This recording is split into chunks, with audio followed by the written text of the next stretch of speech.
Welcome to Gospel Tangents. I'm Dan Vogel. Welcome to Gospel Tangents, the best source for Mormon history, science, and theology. I'm Rick Bennett. We're continuing our conversation with historian Dan Vogel about the multiple first vision accounts. Are those differences a big deal or not at all? So we're going to talk about those different perspectives and how those should or should not be reconciled. Check out our conversation. Both Mormon and Joseph Smith were instructed to go to a hill and remove the record, and then Mormon was to engrave on it. Joseph Smith was to translate it. Mormon was about 24 years of age, which corresponds to 1830 when Joseph Smith published the Book of Mormon. So what does it mean for when it says Mormon at age 15 being so of a sober mind? That's Joseph Smith's view of himself too. Therefore, I was visited. What is it? What is visited of the Lord and tasted anew the goodness of Jesus? What is that? So, there's many other scriptures I could bring to bear on this, like Hebrews uses that term tasted. Those who have fallen away had once tasted and fallen away cannot be renewed again. But Alma says it in Alma 36. That one, Alma 36 is when he's converted. The story of his conversion from being a damned soul to being tasting of the goodness of Jesus in a way. He says, many have been born of God and have tasted, and as I have tasted. So, what is it? And Alma talks about the Spirit coming upon him, and that he basically has a born again experience. So, I believe this is an example of an autobiographical part of the Book of Mormon, and that this is probably the core, the kernel of Joseph Smith's first vision, or 1820-21 encounter with deity that evolves when he uses this to become an apostle, to justify himself, calling himself and all regarded an apostle, and that the story evolves just like he did his revelations. Okay. So that I think that pretty well says it for the first vision. Okay, so in summary, we've got an 1832 account, 1835 account, 1838. Those are the three main versions. Those are the ones that are probably the most important. The ones that come after that. The other six are just derivatives it would be Orson Pratt, Remarkable Visions. Basically, a few details different. The Wentworth letter, John Wentworth, the editor of the New York newspaper, it's basically from Orson Pratt. Then Orson Hyde in a German publication, you have to translate it, which Dean Jesse was one of the first to publish a translation of it. Then there's one of the ones is the German dentist guy in Nauvoo, blanking on his Niebuhr. Niebuhr, whatever. He adds a few details that are kind of interesting, where Joseph Smith says in the revival he couldn't sing or shout with the others, which is an important key. Also on the revival itself, which I forgot. So Wesley Walters came out in the late 60s and was saying that he could find no evidence of a revival, which got everybody focused on trying to prove, Joseph Smith could have seen great multitudes converts uniting to the churches in faraway places as 15 to 15 miles away. Milton Bachman made a map with this circle on it showing where revivals were taking place around Joseph Smith's region. And it all came down to the meaning of words. There was in the place where we lived an unusual excitement on the subject of religion. It commenced with the Methodists, but soon became general among all the sects in that region of country. Indeed, the whole district of country seemed affected by it, and great multitudes united themselves to the different religious parties, which created no small stir and division amongst the people, priest contending against priest and convert against convert, so that all their good feelings one for another, if they ever had any, were entirely lost in a strife of words and a contest about opinions. So, Mormon apologists, Milton Bachman, Stephen Harper, some others, would focus on, the region of country, that it commenced with the Methodists, but soon became general among all the sects in the region of country. Indeed, the whole district of country seemed affected by it, and great multitudes united themselves to the different religious parties. The great multitudes, converts, and this is what Wesley Walters tried to document, because they would advertise in the newspaper, so many people converted at this revival, that revival, because they were bragging in the Methodist magazine and Presbyterian publications. And he couldn't find these great multitudes until 1824-25 in Palmyra. So the apologists tried to focus on, well, it doesn't say multitudes were converted in Palmyra. It says, it talks about whole district of country, region of country, then great multitudes. So there's an ambiguity in the description. The problem is that it goes on, the next paragraph, I was at this time in my 15th year, which is 1820. So he's saying the multitudes happened in 1820. So they go in the region of country to look for them. And then my father's family were proselyted Presbyterian faith. So we know Lucy was converted in 1824-25. So once you admit, this is what Quinn does. The first one to do it was Marvin Hill in a paper in the Mormon History Association. Gave a paper and he admitted that Lucy did join in an 1824-25 revival with Reverend Lane as the minister there. We know all these converts happened because Reverend Lane wrote about it in the Methodist magazine, in January of 1825. He's talking about all these conversions in Palmyra. So they admit that part of the passage is anachronistic, that Joseph Smith has moved this element of his mother's conversion and the three siblings to 1820 without notifying the reader that he jumped to this other revival. Couldn't that just be explained away as a mistaken memory, though? 4 years, David 4 or 5 years. David Whitmer messed up on, where was it, Manchester? Was it? That's 1 year. Isn't that... David, couldn't he do... he's doing this in 1838. He just conflated the events. Isn't that a reasonable explanation?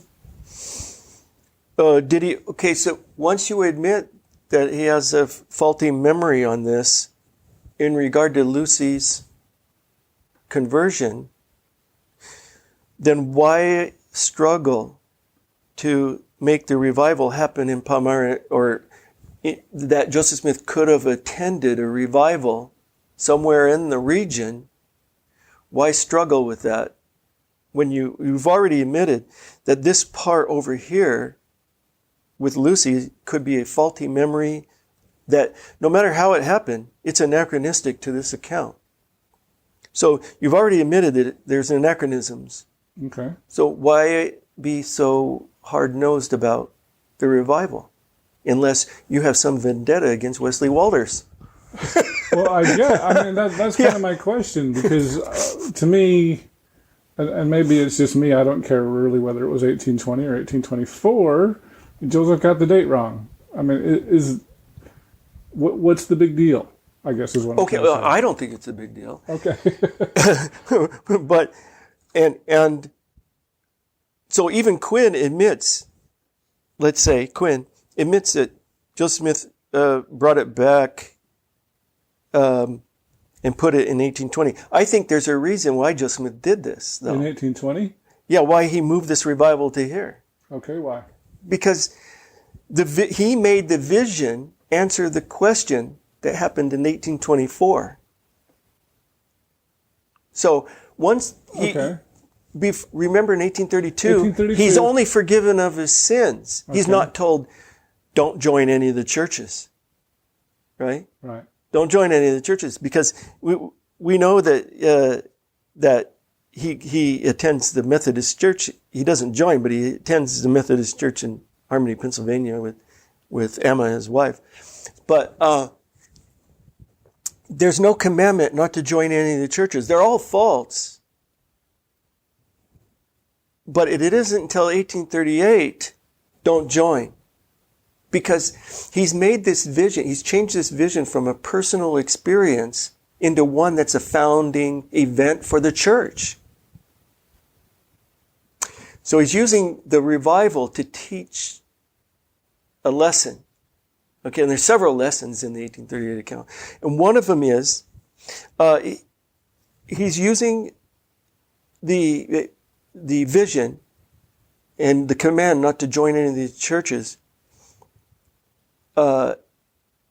He's moving it back to this 1820 time, when the question of which church is true didn't come up until 1824-25. 1820, he's in harmony with his parents. All churches are wrong. Lucy in 1824 or 25, we don't know which, joins the Presbyterian Church, divides the family. Lucy's pressuring him to join. Join with the rest of the other three children. Join. And Joseph Smith says, I can go out in the woods and read my Bible and learn more than I could in a year of going to church. And in the 1838 account, he adds, in December 1842, this didn't get published the first time in the Times and Seasons, because it wasn't until December he added two little things with Willard Richards as his scribe, saying he came home from the vision and leaned up against the mantelpiece and told his mother that he's learned that Presbyterianism isn't true. Now, that doesn't fit 1820. She hasn't joined the Presbyterian Church. She's not pressuring anybody yet. So how is it that he can lean up against the fireplace and say, oh, the vision has answered that? That's because he's changed this vision from a personal experience about salvation and forgiveness of sins into a foundational event for his church. Let me ask another question then. And I don't know that anybody's ever advocated this. This is just me kind of spitballing here. But could it be possible that and you do believe he had some sort of maybe let's say he had this born-again experience in 1820, 21. Could he have had another vision in 1824 that said, don't join any churches? Is he conflating perhaps two visions rather than just one? Yeah, if you dated the first vision to 1824, we have no problem. Okay. So, but he never claimed that. Another thing that should be mentioned is that the 1838 account, he's dictating in Missouri. And in Missouri, he's being persecuted and about to go to jail, actually, for 6 months, go to prison for 6 months. So he's enduring quite a lot of persecution. He's about to enter into, he's trying to get the Holy Land of Jackson County back, actually. Because they've been kicked out in 1833, right? In a way, he's trying to appeal to the Missourians to, leave him alone. In various ways, he does. But he has a campaign. He does he is still trying to get Zion back. But he said, I soon found, however, that my telling the story had excited a great deal of prejudice against me among professors of religion, and was the cause of great persecution which continued to increase. And though I was an obscure boy, only between 14 and 15 years of age, and my circumstances in life such to make a boy of no consequence in the world. Yet men of high standing would take notice sufficient to excite the public mind against me and create a bitter persecution. And this was common among all the sects, all united to persecute me. Now, this is pure fiction for 1820. But absolutely true in Missouri. Right? This is exactly what he's experiencing right then when he's dictating this. And his followers. And some of his followers, remember, he's just excommunicated all the leaders, David Whitmer, Oliver Cowdery, John Whitmer, all these W.W. Phelps, even. He's excommunicated them. They've turned against him. And all the religious leaders around are persecuting him and his followers. And he's trying to tell the story so his followers identify with his account. So this is in 1835? No, this is 1838 account. Oh. This is after he's had the vision that he keeps on going. This is the part that people don't read all that closely, I guess. But he keeps on going with the 1838. He's just saw Jesus, and Jesus has just told him not to join any of the churches, that their creeds are an abomination in his sight. Well, the harsh language in the vision is an attack on his persecutors in Missouri. Okay, so are you saying that, because I know that he's complaining in the 1838 account that he told a minister about it and he's being persecuted. Are you saying that didn't happen? Is that what you're saying? That he's really just recreating a completely new thing to parallel what's happening in Missouri in 1838? Is that what you're saying? Well, I did leave out the part where he talks about he was in the company of one of the participants in this revival, and they condemned his vision. Right. But if you read it really carefully, it doesn't sound like he told him about the first vision. I mean, Joseph Smith was participating probably in this 1824-25 revival where he couldn't sing and shout with the rest of the family members.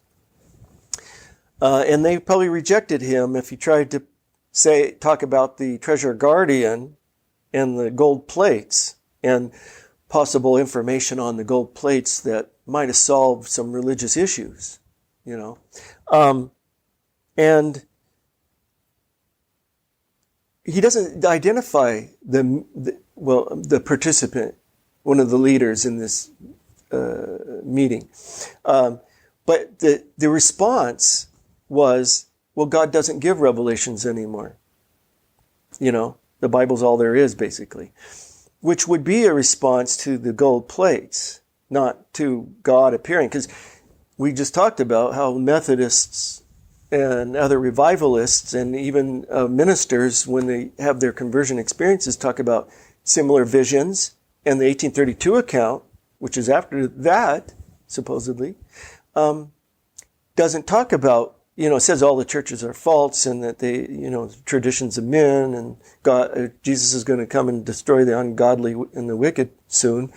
But it doesn't talk about anything a revivalist would have a problem with, really. So I think the story, even though he's talking about rejecting his vision, this minister, this person, which could be anybody, not really a minister, because it could be a lay minister like Willard Richards.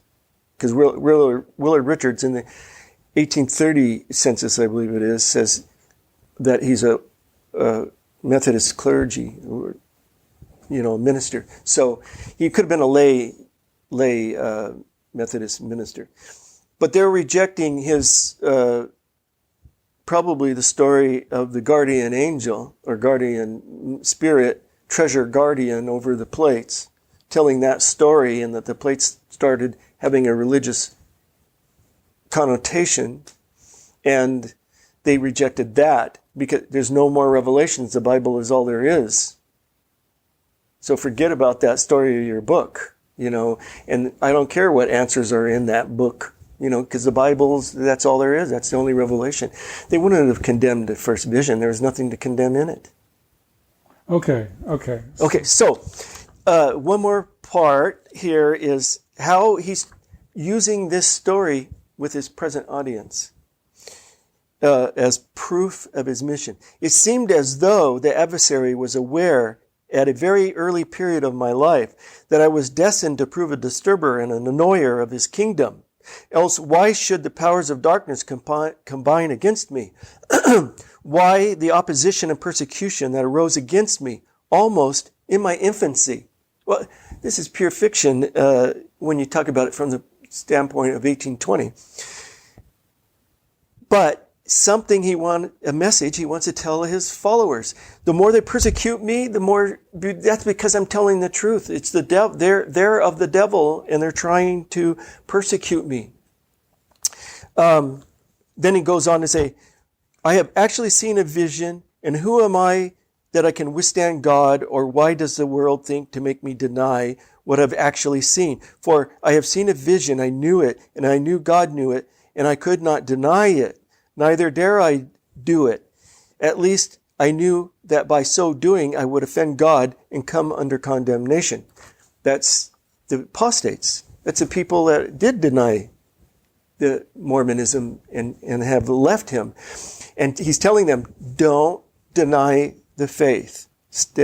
Don't come under God's condemnation and deny and leave me. So let me ask you this question, because I remember Richard Bushman in an interview several years ago said one of the things that he struggled with was he couldn't understand why, for some people, when you look at the first vision narratives, it was so, look at all these conflicts. This proves Mormonism isn't true. But for other people, and I guess this is where I would probably fit in, these don't really matter. Like, I can see Joseph, maybe he did well, and I also know that Richard Bushman, I believe in his book Rough Stone Rolling, said something to the effect of Joseph didn't always tell everything, that he kept a lot of things to himself for times, and he would tell a piece to this audience, say in 1832, and then he would tell another piece in 1838 that the vision may relate to their current circumstances, this persecution that you're talking about. Yeah. I mean, and so for some people, these first vision conflicts are a big deal, and they prove Mormonism isn't true. And for other people, it's like, what's the big deal? Why is this an issue? So I guess my question is, where do you fit in there? I mean, in my mind, would it be inconsistent? And I'm a believer, to say, well, maybe he had something in 1820 or 1821. Maybe it was a born-again experience. Maybe he didn't tell everything in that 1832 account. And then when 1838 he's having these persecutions, maybe he's misremembering some things and going to 1824. And to me, it's not a testimony killer. I'll put it that way. So, number one, where do you fit among those two groups? Okay, so my goal is not to kill people's testimony. Okay, I'm just a historian. And this is how to look at the documents in a historically minded way. Okay. Historians look for these kinds of things to show development. Now, so some of the details you could write off as memory problems. But you can't use faulty memory like Stephen Harper does as an apologetic to explain away contradictions. You might use faulty memory, like there's false memory syndrome, where you can actually people can actually create false memories, trying to remember vague memories. And it works. I mean, an example would be the Spalding witnesses. They have vague memories about a manuscript in the past. Well, we know that what they remembered was wrong. I mean, because they could only remember what they had read in the Book of Mormon and nothing else. And we know that the Book of Mormon is not about the lost 10 tribes. That was a common misconception, but these witnesses, that's got into their memory somehow. And it's a vague story. They vaguely remember the names. The memories become sharper the more they talk to each other. So we know from other methods that they were wrong. Okay? But we don't use false memory syndrome to prove that they're wrong.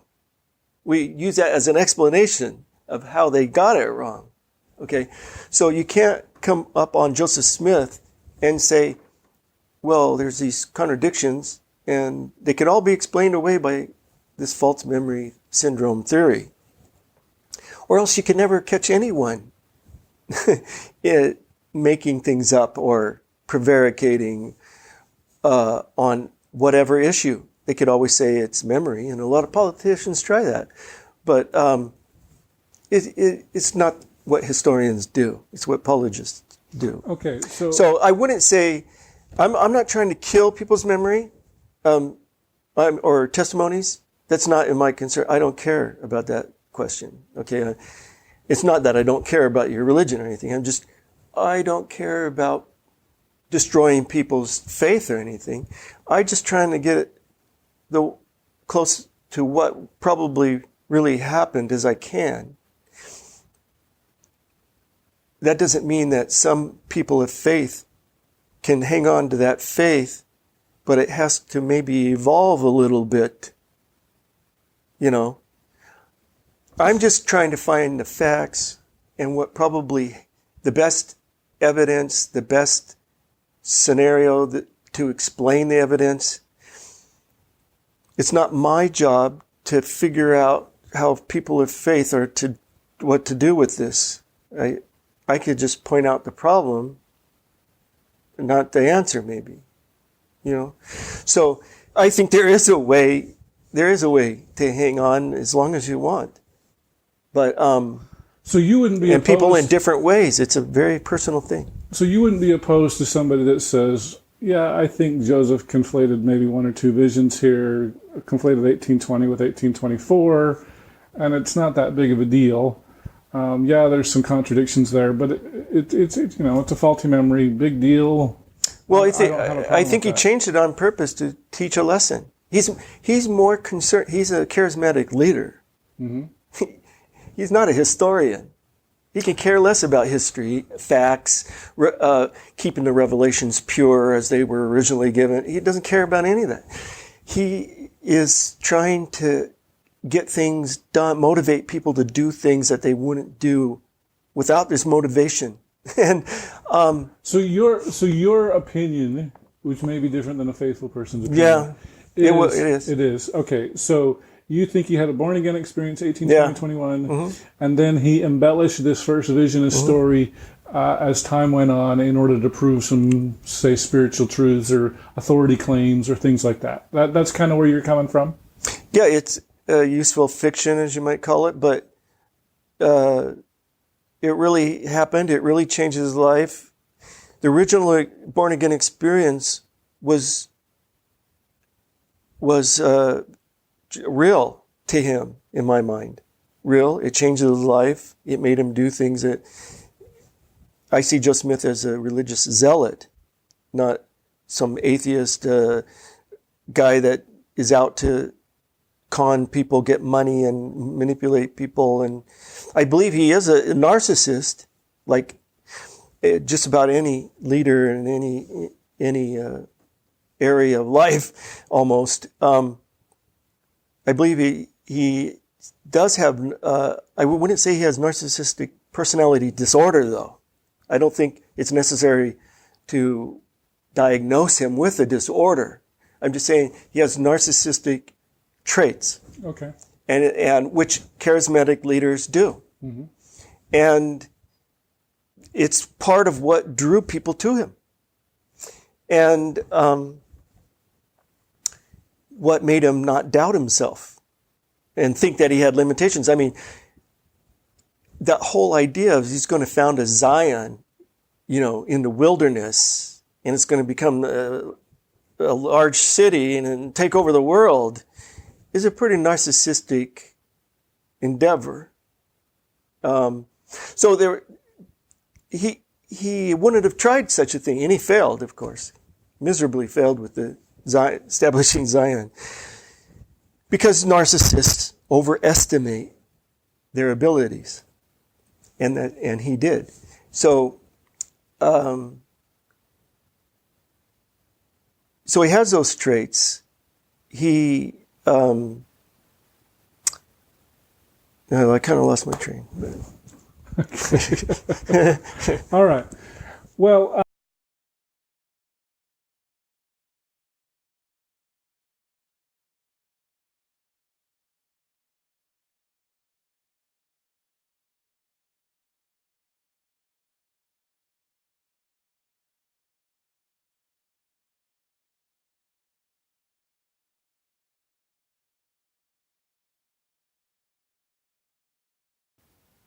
One Horus scroll, Book of Breathings. He has one on the oldest female. There's a scroll, Ta Sheret Min, Book of the Dead, which is what we identify later as the record of ancient Joseph, which is the one that has all the nice little pictures and stuff and drawings of things that Oliver Cowdery describes, like the Pillar of Enoch and, 3-in-1 God and stuff like that. If you'd like to hear the entire interview uncut, please support Gospel Tangents and become a subscriber. For just $5 a month, go to patreon.com/gospeltangents and you can hear the entire interview. And you can also get transcripts available at either our Amazon website, or if you want to give the money to me and not Amazon, please subscribe on my website at gospeltangents.com, and you can click the yellow subscribe button. Of course, we're also on Facebook, Twitter, and all the other places. Make sure you subscribe on iTunes at tinyurl.com/gospeltangents. And don't forget to click here to subscribe on YouTube, here for a transcript, and over here we've got some more of our great videos. Thanks again for listening.